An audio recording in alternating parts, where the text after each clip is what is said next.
Ndërkohë, ne folim për ushqimet që duhet të konsumojnë dhe nuk duhet të konsumojnë, por të flasim për një temë tjetër, e cila është mjaft interesante, për mikpritjen e shqiptarit, tradita e tij ndërvitje. Pra, më përpara mikpritja konsiderohej diçka e shenjtë dhe e pakufishme.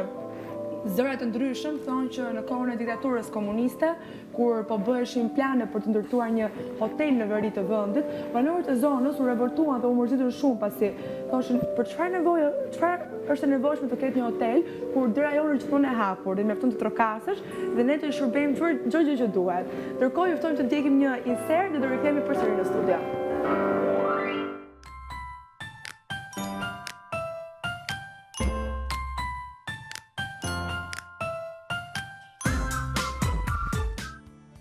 Mikpritja është një ideal i dashur e i rëndësishëm i shoqërisë tradicionale shqiptare. Është krejt e papërfytyrueshme që me gjithë vështirësitë të mëdha ekonomike në mbar realitetin shqiptar, njeriu të mos pritet mirë ose të mbetet jashtë në rrugë pas tre.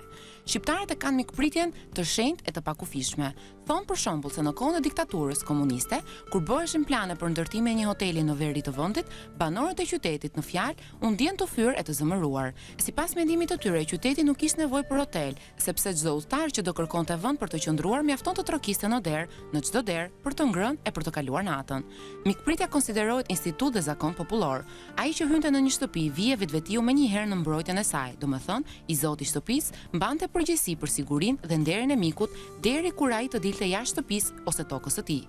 Pasi hynte në një shtëpi, miku gjithmonë qerasej me diçka për të pirë apo për të ngrënë, qoftë edhe vetëm simbolikisht, sipas motos shqiptare, buke kripe zemër. Përgjithsisht sot qerasja bëhet me një gotë raki, me një filxhan kafeje ose me një pije jo alkolike dhe pakta me një gotë ujë.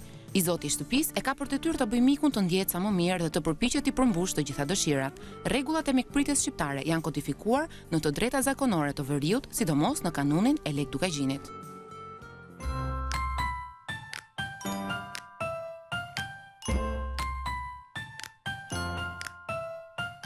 Pra do flasim për mikpritjen dhe kur ke dy profesionistë në studio që mund të flasin shumë mirë për atë, edhe më e kënaqur pasi do marrësh më shumë informacion, ndaj ju ftoj dhe ju të gjithë të merrni më shumë informacion për mikpritjen shqiptare dhe si ka ndryshuar ajo ndër vite. Zonja Afrodita Unuzi, mirë se erdhët.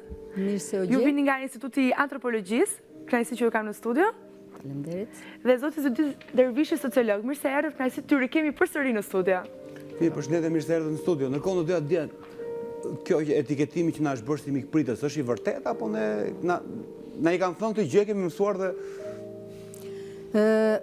unë së pari të falenderoj për këtë mënyrë të pyetër, sepse në fakt gjithnjë flitet mikpritja shqiptare.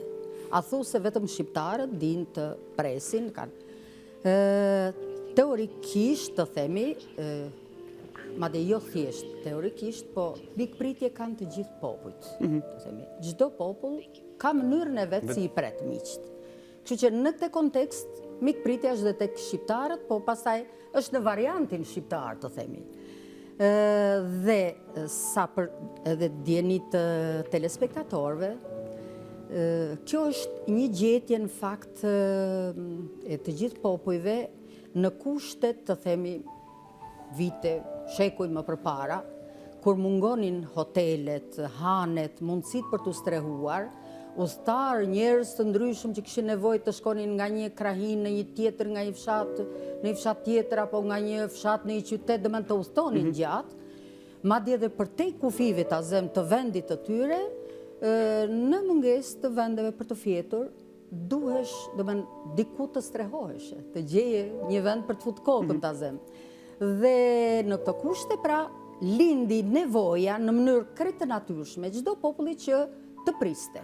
Pra ti hapte derën një udhëtari, një miku që vjen dhe gradualisht kjo mori ato përmasa që gati tani është kthyer në mit, të themi, mikpritja, por përsëri insistoj që tek shqiptarët ka variantin e vet, tek gjithë popujt ka mikpritje. Ndërkohë, zot Dervishi, në dikën tuaj mikpritja e kemi apo na i kanë thënë që e keni dhe ne hajtë përdorim tani si diçka për të thithur dhe turistat, gjëra sikur. Është një rast të rralla që na thonë të vërtetën. Okej. Dhe ne shqiptarët e kemi shumë të tekstuar mikpritjen. Unë në librat e mi ka bërë shpjegim sociologjik të kësaj çështje. Pra ka të bëjë dhe me konstruksionin shpirtëror shqiptarëve, por ka të bëjë dhe me rrethanat të organizimit të jetës së shqiptarëve. Në shoqërinë tradicionale shqiptare, sidomos në segmentet e saj, ku nuk shtrihej autoriteti i shtetit, në zonat e thella malore të veriut dhe të jugut, miku ishte në punësi më i rëndësishëm që zgjidhte çdo problem. Pra ka qenë institucion. Ishte në punës më rëndësishëm. S'kishte as gjykat, as prokurori, as punonjës të komitetit ekzekutiv, as punonjës udhëheqës e tjera. Më falni po të pres. Prandaj na ka ngel kjo ne që për të hyrë në një punë do të gjejmë prap mikun. Është një arsye. Po kjo tani ka i pami vulgare. Okej, sigurisht, prandaj. Në atë kohë miku ishte gjithçka. Kishte konflikt me dikën ndrynte miku, ndërmjet sonte zbutej konflikti. Deri te falja e gjakut, që gjë shumë e rëndë. Në shqiptar ka qarkulluar shpesh thënia, proverbi, më mirë mik se një çiftlik. Mund të gjej çiftlikun, por nëse nuk kishe mikun për të shashuar një konflikt, çiftliku shuhej, se vritishin tërë anëtarët e familjes. Pra në këtë kuptim miku ishte shumë i rëndësishëm. Ishte në punësi më i rëndësishëm që zgjidhte pothuajse tërë gamën e problemeve që kishin pashësit dhe qeverisëse, të malsorëve, të veriut dhe të jugut. Në zona ku shtrihej autoriteti i strukturave shtetërore, qofshin këto vendase ose të regjimit të pushtimit, kuota e mikpritjes ka qenë disi mes vet. Ky është një shpjegim social. Pa le të themi deri diku ka qenë dhe nevojë. Ne kemi tërësi elementësh të kulturës shpirtërore dhe materiale, të cilët dëshmojnë në mënyrë të dallueshme qartë nga popujt e tjerë se mikpritja ndër shqiptarët ka qenë shumë e theksuar. Ta zëm. Ndër shqiptarët, edhe familjet me kami mesataren kanë patur një dhomë për pritjen e miqve, e cili ishte më e madhe, më e lartë, më i mobiluar, shpesh quhej oda e mirë. Shpesh familja shtrëngoi në miliset e tjera të banesës, të cilat ishin të ngushta, dhe kjo ishte gjithmonë gatishmëri për të pritur dhe për të nderuar miq. Ka patur familje, sidomos në zonën e Korçës, të Shqipërisë mesme, të Kosovës, të cilët kanë patur shtëpi të miqve. Nga përmasat e dhomës e miqve, të shtëpisë së miqve, gjykoi për statusin social në një krahin të caktuar. Së dyti, shqiptarët, edhe ato që ishin të varfër, kishin një palë rroba për të pritur miq, për të nderuar miq, për të shkuar ndër miq, të cilat dalloshin shumë nga rrobat që vishin jetën e përditshme. Jetën e përditshme vishin me rroba të thjeshta, ndërsa këto ishin shumë më të mira, copë më e mirë, prera më mirë, madje ndryshonte edhe stili i qepjes tyre. Mund ndodhte që ai vishte me breguqe burri gjatë ditës në punë të përditshme, kurse kishte kostum allafranga për të shkuar ndër miq. Pikërisht këtu lindet edhe pyetja ime, sepse ju po flisni për mikpritjen e shqiptarit, për sakrificat që ai bënte për të pritur mikun, po nga buronte gjithë kjo mirësi kur vështirësitë ekonomike ishin goxha të mëdha. Shko, unë ndoshta këtu pak me profesorin do t'jem në një kundërshti të themi. Shumë mirë, pastaj dal një konkluzion. Ndoshta miku, të kesh një mik është tjetër gjë dhe mikpritja është tjetër gjë. Arsyeja pse pritej kaq shumë ose pse ne kemi idealizuar dhe në fakt kështu ka qenë kjo dukuria e mikpritjes. Pra ju mendoni se është një idealizim i gjithë ky? Jo, idealizuar, jo në kuptimin e do të them, nuk është thjesht një, por realisht ka ekzistuar kështu. Por arsyet janë ka qenë nevojë. Të tjera ka qenë një nevojë, thash së pari, për atë që u thash në fillim, por së dyti, në kushtet e një mungesës së një informacioni, sidomos në zonat rurale, të themi. Edhe qytetet, në fakt, jo se kishin ka shumë burimin e informacionit, miku ishte edhe një lajmësiellës, edhe një burim të themi informacioni se çfarë ndodhte në krahin e tij, apo kur vinte nga një zonë që ishte më afër qytetit për një dukuri, për një aspekt, një ngjarje, një ndryshim, të themi, dhe një ngjarje jo thjesht në plan krahinor, por edhe në plan kombëtar, të themi. Ai ishte një sjellës i lajmeve, i kontakteve, i shkëmbimeve kulturore. Pra, shikohej si një mundësi kontaktesh, miku. Dhe këto të gjitha së bashku kanë kriju atë që të mitizohet, të themi, miku, sepse ishte dhe një burim i këtillë informacioni, përveç pastaj për të ruajtur atë shimën e derës, qofte edhe familja më e varfër, do të tregonte, të themi, atë bujarinë e vetë, nderin e familjes vetë, parimet morale të familjes, dhe jo më kot, për shembull, kur do të zini një vajzë përnuese, kërkonin përnuese, ose ana e kundërt, do ban familja që do jepte vajzën, ndër pyetjet e para për familjen, informacioni i parë për familjen, ishte të dinin a prete për cilë, se kishte edhe që s'prisnin për cilin kaq shumë sa duhet të themi, a janë derë që presin për cilin miq. Pra nuk shikohej ajo ana ekonomike ose... Ishin ca parime morale që ishin më të rëndësishme se sa ana ekonomike. Të mos themi tash të shtiremi, si thonë, di se cili donte ta jepte vajzën në rehat, ose të merrte një vajzë bënte aleancë me një familje, por së pari, ishin këto parime, të themi, parimet morale. Përgjithsisht presin për cilin, nuk janë hajdut, janë njerëz me vlera morale, to ishin shumë të rëndësishme, dhe kjo është edhe për sa i përket mikpritjes. A presin e përcjellin këto njerëz? Dhe kjo e tregonte, të themi, gjithatë rangun, prestigjin e familjes. Po prapa, ty ka qenë ke pjesa e asaj që ne e kemi... Po, jo thjesht një mik, se me pas një mik, dakord, se një mik vlerësohej shumë, që është e vërteta. Ndaj dhe prite e miku që, por nuk ishte thjesht se për ta pas mik për të zgjidhur ndonjë punë. Se ta zë, miq kishte edhe të rastësishëm, që vinin kalonin, iknin. Mund mos kishe punë fare me të, ishte krejt Zotë Dervisha do po thotë që... Por, sigurisht, dhe ajo më mirë një mik se një qiflik nuk është thjesht vetëm për të zgjidhur ndonjë punë, po edhe të kesh një mik. Kështu që në një mendim jeni të kjo pjesë e parë, jeni të dy në një mendim po me shprehje të ndryshme. Apo jo, profesor? Ndërkohë sa e vërtet është pjesa që kur një mik shkon, por flas më shumë se thonë që pjesa e veriut karakterizohet më shumë për mikpritjen, qoftë edhe nga kanuni lek Dukagjinit. Po, zonja Afrodita, më kundërshtoni nëse e kam gabim. Edhe tu do të ndalemi pak. Thash ka nuancat e vetë çdo krahin të mikpritjes.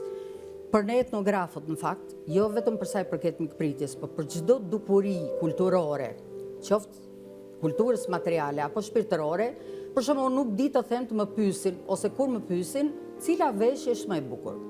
Se cila ka vlerat e veta, se cila ka bukurin, vlerat kulturore, artistike të vetat. Po kështu do të themi edhe për mikpritjen, se s'po ndalim në aspekte tjera. Pra, çdo krahin ka, unë të paktën që nuk e di profesori sa e ka pas të mundur, po them, nga Vermoshin Konispol, i kam provu të gjitha krahinat, të gjitha variantet e mikpritjes, dhe nuk di të them cila ka qenë më e mirë, ta veçoj. Ka një gjë tjetër, se e tha më përpara, në kushtet e mungesës së një hoteli apo të një mundësie për të strehuar, zonat më afër qyteteve nuk e kishin të shprehur aqëm se si ishte nevoja, ta zem. Ti mund të shkoje edhe diku tjetër. Po ndërkohë te pjesa e veriut, kur në kohën diktaturës, kur dha ideja për hotel, të gjithë banorët u ofenduan. Sepse veriu ka pas një rrethana të tjera kulturore, sociale, historike në rrugën e zhvillimit të tij. Pra këto parimet morale ende ishin më të qëndësishme, të themi. Dhe për këtë arsye ka qenë një aspekt, por që në kohën e socializmit, të themi, ka patur dhe hotele të pakta, po ka patur. Sigurisht. Ama, një kështu, edhe ky është një aspekt që tregon se nuanca e mikpritjes ishte pak më e, të themi, pak më e shenjtë, se sa në krahinat. Profesor, duke marrë nga studimet ndryshme që keni bërë, kush janë zonat Shqipërisë, domethënë mikpritja ka ndryshim nga veriu në jug, në Shqipërinë e Mesme, si ndryshojnë këto pjesë? Mund ta përcaktojmë këtë pjesën e kush mund të quhet si popull më mikpritës? Qoftë edhe të doket zakonore, për shembull. Pas duhet të parë në plan më të gjerë dhe të fokusohemi te ku doni ju, të bëj hyrje pak më të gjerë. Mikpritja shqiptare tregoi edhe në menyn e mikpritjes, e cila dalloi shumë nga menyja që e konsumit të ushqimit të jetës së përditshme. Diferenca që shumë e madhe. Në Perëndim nuk është diferencë kaq e madhe. As në popujt e tjerë të Ballkanit. Unë kam lexuar shumë materiale për këtë çështje dhe më rezulton se shpesh për të pritur miq, për të nderuar miq të veçantë, servishin deri 40 gjell. 40 gjell. Atë gatuara me shumë shije, madje shpesh ishte gra në zona të caktuara, të cilat merreshin në fis për të gatuar për miq të veçantë, të cilat ishin më artistë në gatim. Pra, merreshin enkas thjesht për të gatuar për miqt. Po. Në një përshkrim që bën një francez i naturalizuar si musliman, që ka shërbyer pranë ushtrisë Alipa Shtepelenës, a i thotë se priti një delegacion evropian dhe servirit 86 gjellë. 86 gjellë Alipa Shtepelena, kuptohet. Familje tjera se bërën do 86 gjellë, ishte pa mundur, po ishte kjo, pra ka diferencë të madhe ndërmjet menus së konsumit të ushqim tjetër shpërditje dhe menus që i servirej mikut. Në normat kulturore të shqiptarëve, që ne qytë marrë dhe folën kuvej, ka shumë nëmbra për mikpritjen. Për shembull, Kanuni Lek duke qenë ka 65 monoblok, 602 dhe 666. Ka një paragraf shumë interesant, thotë shtëpia e shqiptarit është e Zotit e mikut. Gati vjen në pozitë barabartë. Kanuni Skënderbeut ka rreth 200 paragraf për mikpritjen, monoblok, po ka dhe paragraf të tjerë të shkrirë në për strukturat tjera të kanunit. Po këto e monoblok, pa të bloku miku. Pra, fakti që këto grupimet popullsisë si jetonin pa shtet, e çmonin kaq shumë mikun e shtana funksionale. Gjithçka mbahet, ruhet në shoqëri nëse funksionon, nëse ka funksione. I gjë që s'ka funksione, zbehet shpejt. Nuk është çështja thjesht mitizimi. Mitizimi është bërë se ka pas funksione shumë të rëndësishme. Për shumë çka shikoj mikun në sy. Si do të zgjidh miku këtë punë. Prandaj dhe përgjithsisht në shoqërinë shqiptare pas luftës së dytë botërore, gradualisht zbehet roli i mikpritjes, zbehet roli i mikut. Pse? Shumë çështje i mori përsipër të zgjidhte shteti. Mirë se keq, është problem tjetër. Po i mori përsipër të zgjidhte shteti. Dhe nëse kishte një konflikt, nuk kishte shumë hapësirë për të ndërhyrë miq, sepse ndërhyn strukturat përkatëse të shtetit. Nëse duhej pra të ikën ajo nevoja për të qenë sa më shumë fuqizohen strukturat përkatëse të shtetit, aq më shumë zbehet roli në punësit mik, dhe aq më shumë në një farë mënyrë zbehet dhe mikpritja. Ndër shqiptarët pritet për 3 lloje miqësish, 3 lloje mikpritjesh. Ka mikpritje ose miqësira që krijohen nga lidhjet martesore, janë pranishme kudo në botë. Natyrisht ku lidhet një çift martesë, familjet detyrimisht po të kenë pas një konflikt zbuten, fiset gjithashtu. Ka mikpritje ose miqësi që krijohet në punë sipër, në njohje sipër, në përpjekjet përbashkëta, të quhen miqësi buke. Pa njerëzit nuk kanë lidhje miqësore, por nuk kanë kryeshira, por kanë miqësi buke, sepse janë njohur në punë sipër, po ka dhe miqësi që quhet miqësi baruti, ku njihen përpjekjet përbashkëta në luftë për zgjidhjen e konflikteve të rënda, miqësi baruti. Tashmë, miqësia e popullit shqiptar me popullin amerikan, pas ndërhyrjes së trupave amerikane në Kosovë është pjesë e Shqipërisë, është një miqësi baruti, është një miqësi që duhet çmuar në mënyrë të veçantë.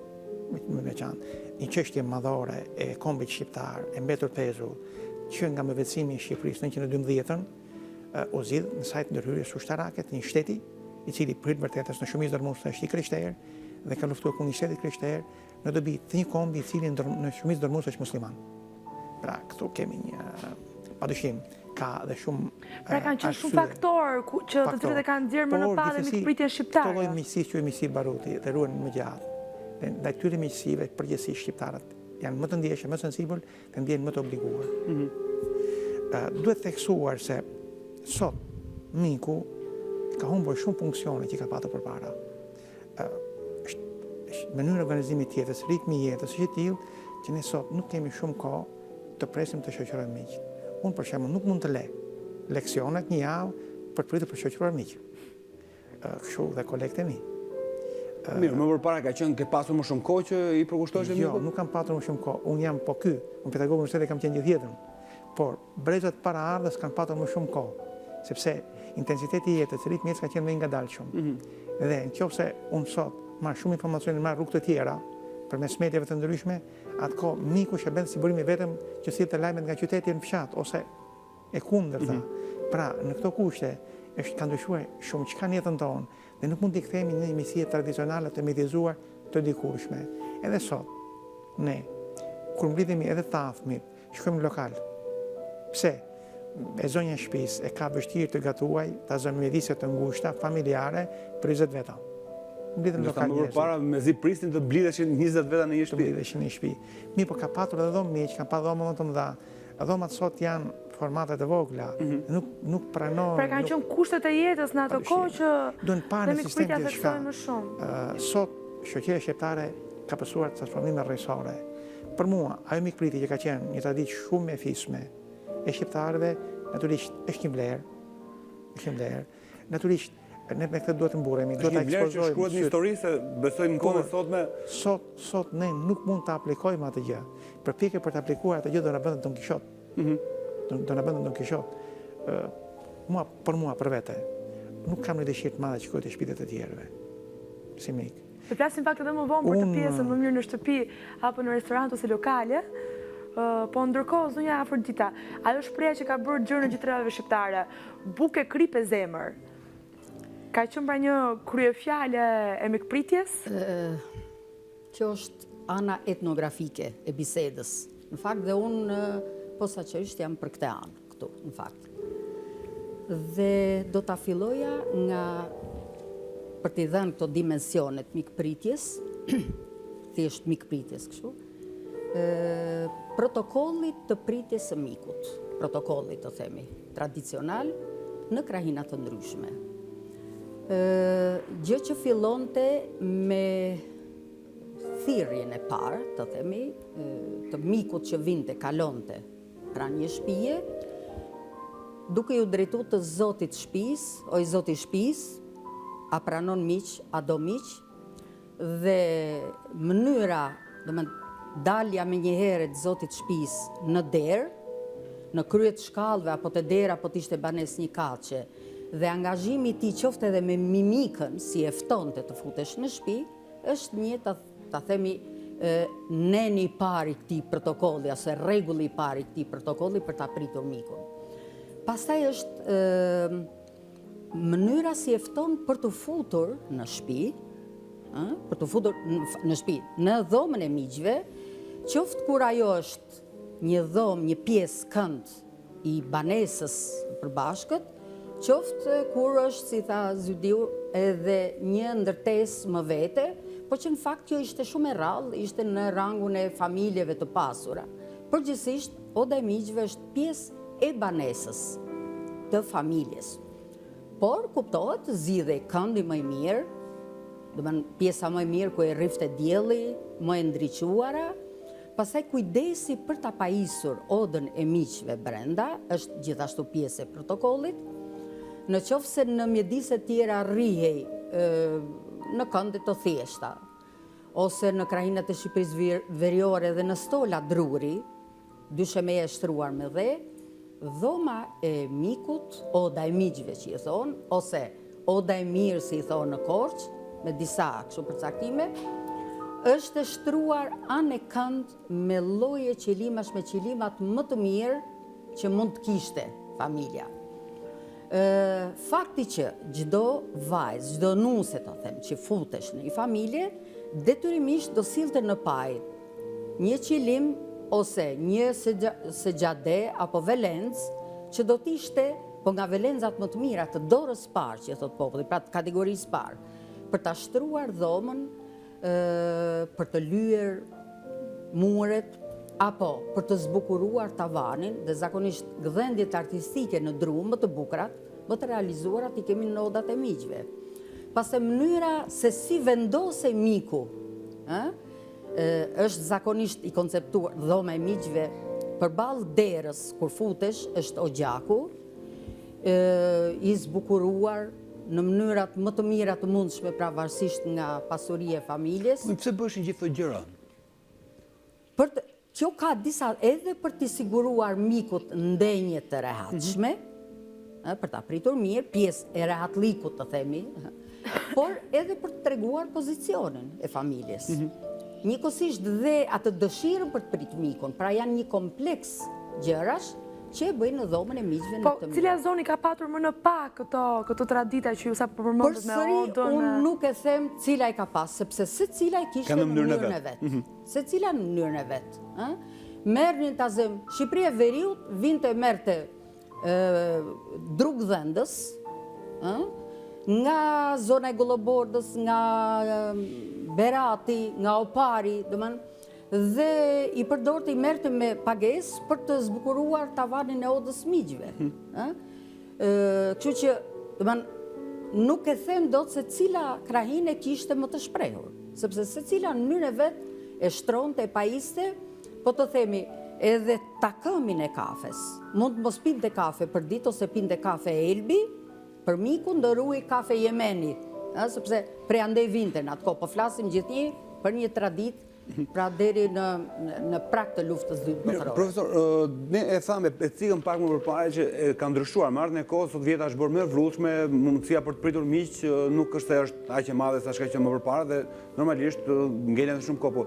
Mund të themi pak çfarë kemi ruajtur ne nga kjo traditë dhe çfarë kemi hequr dhe çfarë të mira shka kjo lloj sjellje me krahasuar me atë lloj sjellje që ka qenë më përpara dhe çfarë të këqiash, do të bëjmë një diferencim.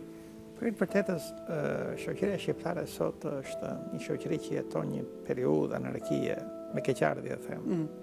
Një periudhë konfliktime të ashpra, që burojnë nga keqndarja e pronës, burojnë nga trafiqet të konflikte, etj. Për mua, sistemet miqësore janë ende të fuqishme dhe ndikojnë për të zbutur, për të amortizuar këto konflikte.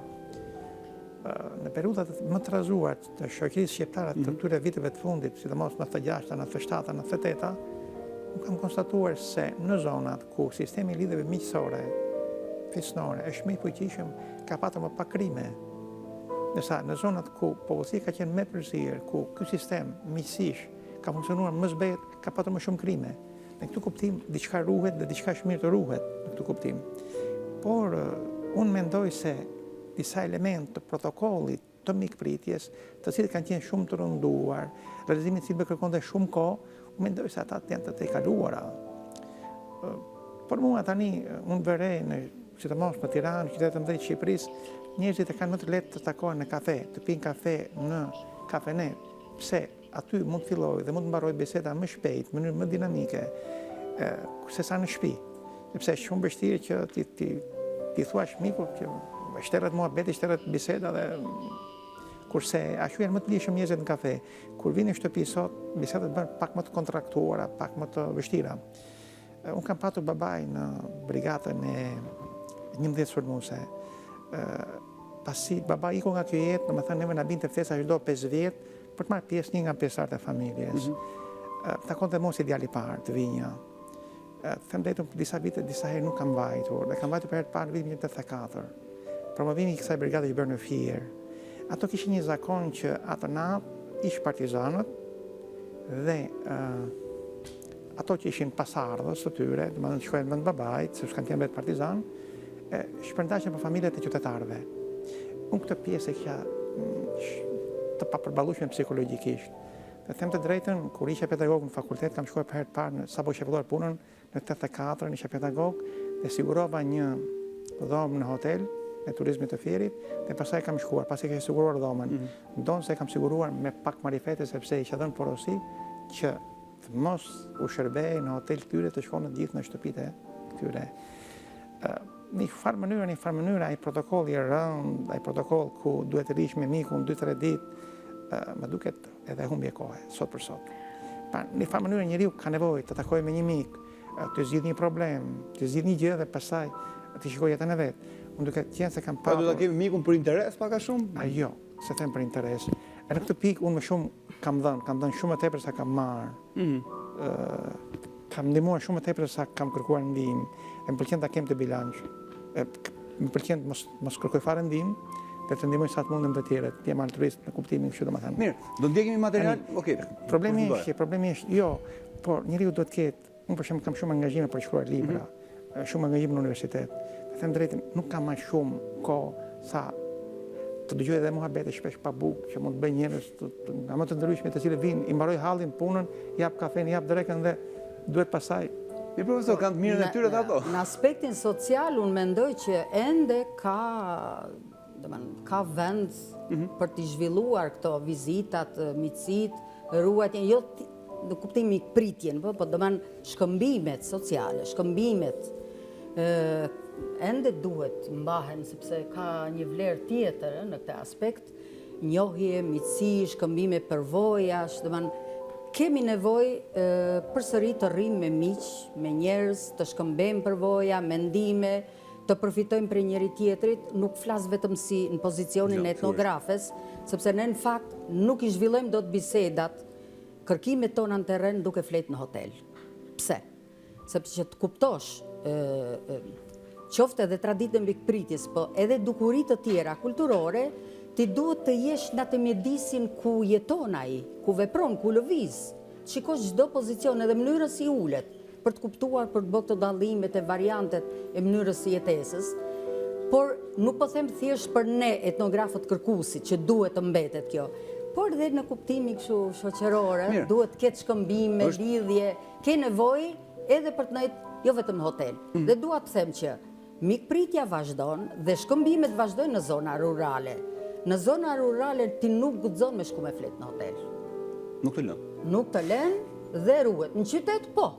Tani japim drekën, ja japim kafen apo darkën, i bëjmë aktivitetet jashtë shtëpisë. Nuk po them në përgjithësi, por tendenca e këtillë është. Unë personalisht jam që duhet në ruajtur dhe këto shkëmbimet dhe edhe jashtë, unë kam goxha përvojë jo vetëm vendet ballkanike, mikun, njeriu që e duan fort, të huajt e presin, e ftojnë dhe duhet të dish që je shumë i nderuar kur ato të ftojnë në shtëpi. Në restorant kalojnë radhën për Okej. Ndjekemi material, kthehemi sërish në studio, ndërkohë do të flasim pak edhe për atë pjesën se si për të bërë përkufizimet e të mikut, ëh? Ta kuptoj më mirë.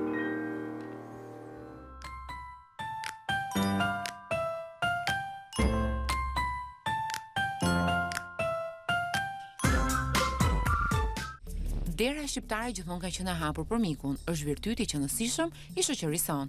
Ai se ka bërë përshtypje edhe fotografes gjermane në një udhëtim në vendin tonë. Ndjesia e bukur e të qendrit mik në shtëpinë e shqiptarit nuk ka mbetur e shkruar vetëm në rrjeshtat e ditarit të fotografes, por është botuar në përditshmen e Berlinit me titull Mikpritje e rrallë në Shqipëri.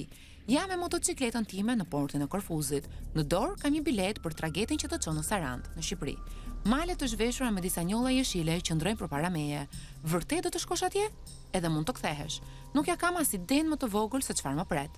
Trageti ndalon përgjatë një projekteti të zhveshur, përpara më shfaqet Saranda me çdo gjë të ndërtuar. Si më kishte shkuar ndërmend që këtu nuk do të jetonte kush. Në port formalitetet kufitare mbarojnë pa problem. Është momenti që të them fjalën e parë në shqip, faleminderit. Oficera më buzëqesh. Një fillim i mirë. Gjatë rrugës ndaloj dhe bëj ndonjë fotografi. Vlora një qytet i madh, por shumë pak makina në rrugë. Heshte qellore. Në një kiosk pyet për rrugën. Ku është Fieri, gjithmonë drejt, më bën me gjeste një grua duke qeshur. Kur hypi në motor, më thërret nga pas dhe më përshëndet me mirësi. Sa gjë e mirë. Ngadalë arrit të kuptoj se kuptimi i jetës është tek komunikimi me njëri tjetrin, si një mënyrë për të qenë reciprokisht të lumtur. Dhe këta njerëz që takoj rrugës më tregojnë mua se si bëhet kjo gjë, pavarësisht barrierave të gjuhës. Udhtoj drejt Fierit, kësaj here me në brendësi të vendit, drejt maleve. A janë edhe aty miqësor? Ky është mendimi që kam në kokë. Fieri është një qytet i madh, por mua më pëlqejnë zonat rurale dhe e vendos të kërkoj një vend në fshatrat fshinje për të pushuar. Një grua më tha se 6 kilometra më tej duhet të ketë një hotel, duke më ftuar për të pirë një kafe së bashku.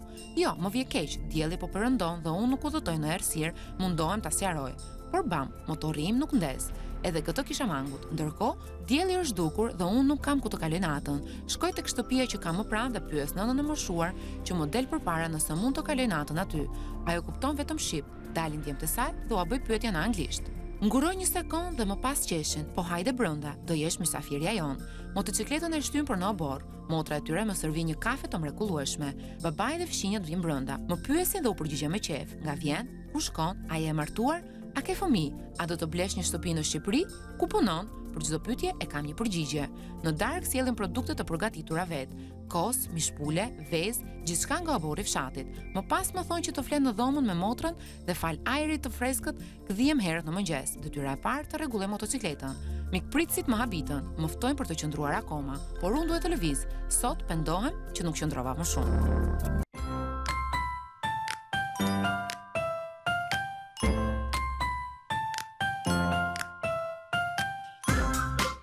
Mirë, nuk e di, ndodh shpesh të kenë të huajt këtë lloj situate në Shqipëri kaq mikpritëse?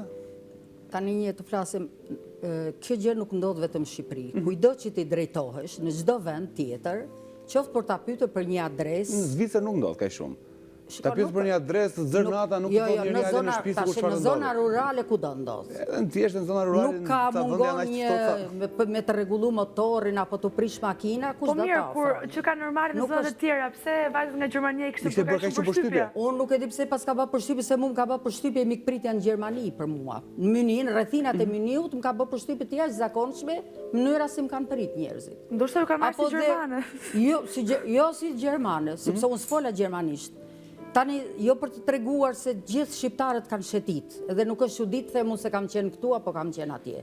Po i kam provu hajt të thush në Amerikë kujdo dhe të ndalosh të kërkosh t'i bësh një pyetje, ta ofron të drejton. Mua më ka ndodhur që të them që jam shqiptare të kthej nderën për shembull. Mua s'më ka ndodhur për hir të vërtetës. As në Greqi s'më ka ndodhur, as në këto vendet e Ballkanit, nuk më ka ndodhur një gjë e tillë. Nuk e di. Dhe nuk duhet kemi këtë primë për t'i nxjerrë shqiptarët që kaq të veçantë. Dhe në një midis, ne kemi jetu midis lindjes e perëndimit kemi marrë nga kulturat e dy palëve. Tani kaq kështu është puna në zonat e izoluara ka më tepër dëshirë për të prit miq, për të patur kontakte siç e thash në fillim, dhe ka një nuancë tjetër e shpreh në një mënyrë tjetër, atë afrin të mbat, të pyet, do të di nga vjen. Do të marrë një informacion, si jetohet në vendin ku jeton ti. Edhe në materiale ashtu thuaj që vajzat nga Gjermania përqenë të shkonde në zona rurale. Po themi, varësisht nga niveli i zhvillimit, ku ka më pa kontakte, dije për një vend tjetër, për një popull tjetër, duan të di. Është e natyrshme. Në fakt, ka qenë edhe një falë Ron që të ndërpres, ka qenë një dokumentar tjetër nga dy djemë të huaj nga Hollanda, të cilët kishin bërë një tur në Shqipëri me motore dhe ishin mahnitur nga mikpritja që i kishin ofruar. Tani unë mund të them shembuj të tjerë të këqije, po s'duam t'i themi. Që ka edhe mirë edhe keq. Problemi është dalin me maskat në njërë marrën telpsore që është shpesh kjo pamje që japin të huajt është e sipërfaqshme.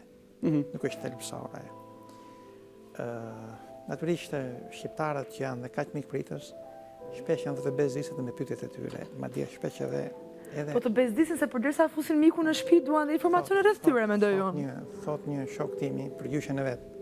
Thot kur shkon në një thot i bëj gjyshja një 2 orë hetosi, thot gjyshja tani thot. Gjyshja shket pyet pat keq, e kupton po pyet. Për çfarë pyet? Problemi është që ne shqiptarët e kemi të theksuar mikpritjen dhe e nderoj mikun për arsye se miku ka luajtur funksione emocionale, sociale, ekonomike, luftarake e tjera. Sa më pak ti krye këto funksione, aq më pak do të nderojmë dhe ne mikun. Dhe do putim në rrjedhën e të tjerëve. Pra, si vlerë historike duhet çmuar se kemi patur, ka patur këto gjëra të veçanta, duhet të ekspozuar këto gjëra të veçanta për publikun, por nuk duhet të mbetemi, si thua, në një mënyrë peng të kësaj të kaluare, e cila po ikën me shpejtësi, po rrëshqet me shpejtësi. Natyrisht, edhe ne, shqiptarët, do futim në linjat e globalizimit, ose të përballëzimit. Unë kam vënë re një gjë shumë interesante në Gjermani. Gjermanët janë një popull shumë i thellë, i shikojnë shumë larg. Gjermanët, po ta hapën derën, ta hapin tamam. Po ta mbyllin tamam. Dhe një derë të mbyllur Gjermanët mos trokit për së dyti. Unë vija re, më ftonin profesorat gjerman, shkonin për darka për dreka, aty beshe shumë bisede interesante, madje më shpesh, më interesante në këto bisede i bëhen sy në sy, se sa bisede i bëhen konferenca shkencore.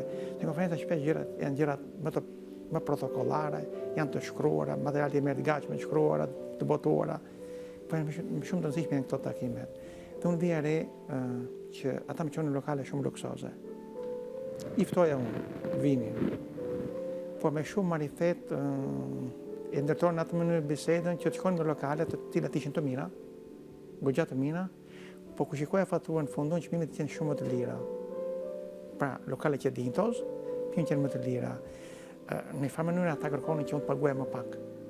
Para, dhe ai nuk e thoshte këtë gjë, por tërthorazi unë e kuptoja këtë gjë që ky person, këto profesor, vinin kur i ftoja unë, ata e zgjidhin atë lokalin, nuk e zgjidhja unë. Nuk e një fjalë qytetin, s'mund një qytet e gjerman se njën gjermanët.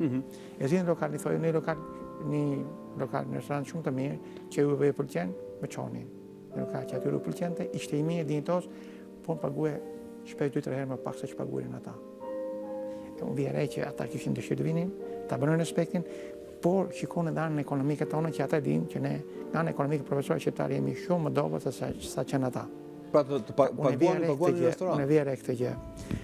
Tek ne e krijuar një përshtypje gabuar që gjermanët, austriakët nuk janë emocional, janë të ftohtë. Ata nuk janë të ftohtë, janë shumë emocional, janë shumë të përfshirë emocionalisht, por Gjermania, austriakët pak a shumë janë një model. Mi që jemi të austriaku, më lejo të të pyes pak kujtim, çfarë mendon për mikpritjen austriake, me që po bëjmë dhe atë kontrastin? Ka një përgjigje të shkurtër fare. Si të duash ti, Majo? Ka njerëz të tillë, ka dhe njerëz të tillë. Nëse ke fat takon të mirët, të hapin derën. Nëse nuk ke fat, dikur të takosh. Po kaq mikpritës europiave unë si them dot, me eksperiencën time 15-16 vjeçare. Kanë ndryshuar kohërat, njerëzit kanë ndryshuar. Me që dëgjojmë nëpër media, janë bërë njerëz më kujdesshëm. Nuk i hapin dyert kollaj. Unë zë ta kisha hapur, që mbaj për vete për burrë të mirë për shembull. Kto që do isha menduar të kisha pyetur lart e poshtë, pastaj me kismet. Po një fjalë goje është hapësh derën se çfarë do? E pa çka gabi, po kështu mendoj. Nëse tani kujtimi ka të drejtë në këtë kontekstin e shoqërisë tonë me këtë çfarë po ndodh, kjo duhet. Po kjo ndodh në gjithë botën zonjë, nuk është vetëm Karinek.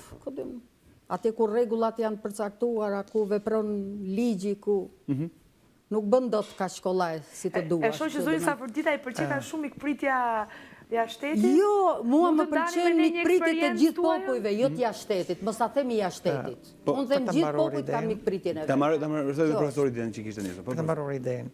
Më falni, profesor. Gjermanët janë shumë racional. Shikojnë pak në 10 vjet përpara. Njëri që është racional, shikon 10 vjet përpara, nuk emocionohet nga gjërat e çastit, nga gjërat e momentit, që janë pak të rëndësishme. Pra, këtu që është e vizionit. Ne shqiptarët shikojmë sot për sot, shikojmë afër fare. Kurse duke parë në perspektivë, ai ka aq konsum emocional sa i duhet për të parë në perspektivë. Prandaj ata janë shumë emocional, janë shumë të ngrohtë si njerëz. Duken më të ngrohtë italianët. Kanë shumë të ëmbël fjalën italianët, por se kanë punën. Kurse gjermanët fjalën e kanë më të ftohtë, po shpirtin e kanë më të ngrohtë. Dhe misia gjermane është misi me që Por pas ka lënë një shqie shumë të ëmbël për Gjermania. Unë kam qenë dhe në Gjermani dhe në Itali, kam qenë për studime dhe unë e bëj qartë dallimin të italianëve dhe gjermanëve. Gjermanët janë një popull. Pra po të tha mik, thonë mik me të vërtet. Ta mik, të hapi derën, ka mik. Ama që të hapi derë e Gjermanit, duhet t'japish sa prova. Duhet t'japish prova. Prova të forta. Apo jo, zoti kujtim. Shumë e drejtë, saktë. Kurse me italianët nuk kërkojnë shumë prova, po dera është gjysmë hapur, gjysmë mbyllur. Ka fjalë të bukura shumë, të kënaqur me fjalë të bukura, po më caktuar kur dera duhet të hapur, dele mbyllur, e kështu me radhë. Po dera jonë si është? Dera e shqiptarëve është ngatruar shumë tani. No, nuk merret vesh tani. Tani i bër me sy magjik. Më përpara akoma të pasur. Dera i bër me sy magjik. Dera i bër me sy magjik. Dera me sy magjik. Të thotë është selektive. E dyta, ka shumë familje që i porosisin të moshuarit mos hapin dyert, kur janë njerëz të panjohur. Dhe për mua, kjo është kërkesë e drejtë. Sepse ka ndodhur që në pretekstin e saj që të rokasin si miq, gjoja për të shitur diçka, dikush mjal, dikush në copë në kështu, kanë hyrë, kanë masakruar të moshuarit. Dhe në këtë situatë për mua, këshilla me miq që mund të japë moshuar mos hap derën kurse njeh. Tani, në këto kushte, a mund të viti për mikpritje tradicionale shqiptare si dikur? E treta, njerëzit në atë kohë ishin të identifikuar që ose kalon të njerit në përfshat, një huaj, e përshëndesin të tërë dhe thoshin ku po shkon. Te filani. Po edhe tani, të shojnë prapë me një kështu, në zonat rurale prapë si ku të shojnë, apo jo? Nuk është me e situatë. S'është më simptomë. A i futet me makinë natën, si do të shikosh. Në makinë natën shkon, bën zullume çka për të bërë dhe ikën. Pra, situata ka ndryshuar shumë. Dhe për mua nuk mund t'i kërkosh një të moshuari, qoftë dhe një burrë, një gruaje, që t'i hap derën një të panjohuri.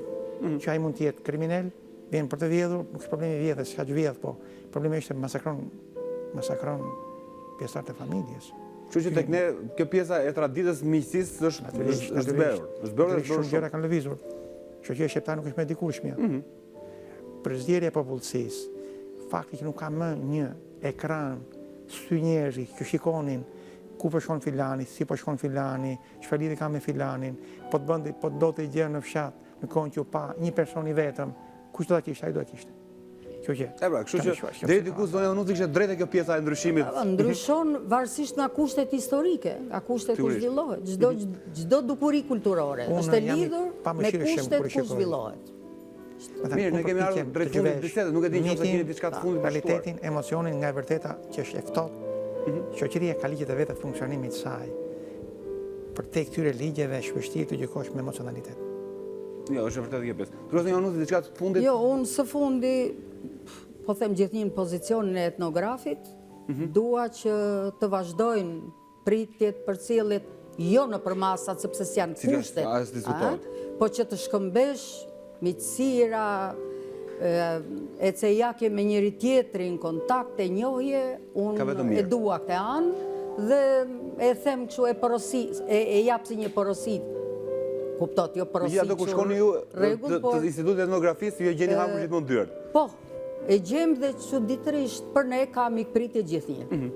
Pra mbaret edhe si drejtohesh, për çfarë shkon, për ne rregullisht në çdo familje nuk më ka ndodhur, edhe në këtë periudhën e pas viteve 90, unë të dëshpërohem se s'mu hap një derë se s'më pritën mirë. Pra deri diku ne kemi brenda vetes tona të ndjenjë mikpritjes, po kemi atë ndjenjë tjetër të frikës që ruajmë veten. Shkojnë në zonat e thella fshatare, sa ti gjen më shumë materiale. Po në zonat tjera qytetet, jo.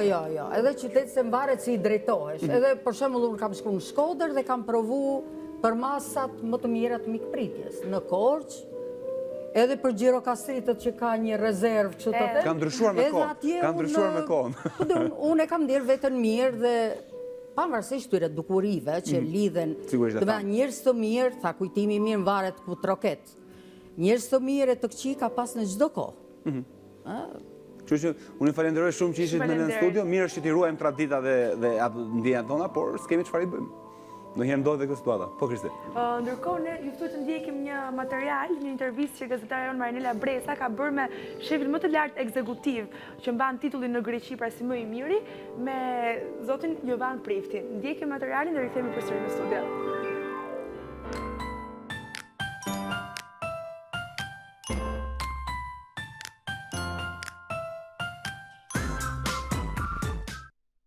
Të shumta janë ngjarjet dhe momentet që kanë skalitur jetën e tij. Fillimisht shkollimi, më pas emigrimi në shtetin fqinj në Greqi, formuan dhe rritën më tej pasionin. Ngjarjet e 90-s i ka akoma përpara syve, sepse ka qenë pjesë e asaj historie që i ndryshoi jetën. Teksa e dëgjon të flas, padyshim që zëri i tij melodioz dhe i ëmbël shkon paralel me pasionin për ëmbëlsirat. Sot, pas shumë vitesh pune dhe sakrifice, Jovan Prifti është shef dhe antar i klubit të privilegjuar grek, por sigurisht fillimet e tij i ka patur në Shqipëri. Si lindi pasioni juaj për kuzhinën? Na tregoni pak për fillimet tuaja. Po, mbas shkollës mesme, vazhdova shkollën e kuzhinës edhe për pasqeri. Ishte kursi një vjetor, aty dola shkëlqyer me mësime, e kisha pasion gatimin, merresha me gatime edhe në shtëpi, edhe në vjen nga përbrenda çdo gjë talenti dhe puna që do të bësh.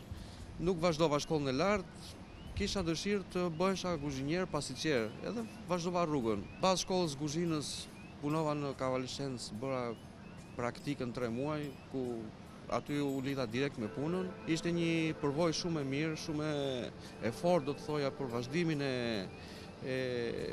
punës.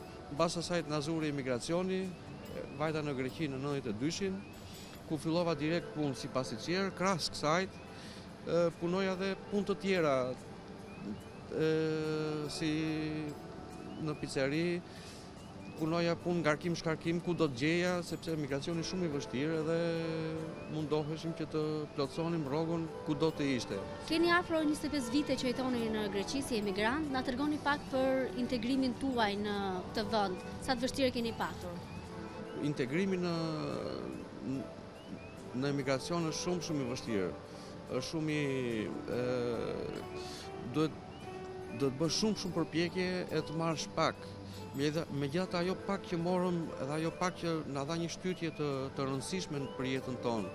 përvoja që kisha marrë në Shqipëri ishte shumë e mirë, edhe përvoja që përfitova atje sepse fillova direkt punë në pasqeri, ishte shumë e madhe, merja dhe jepja zanatin.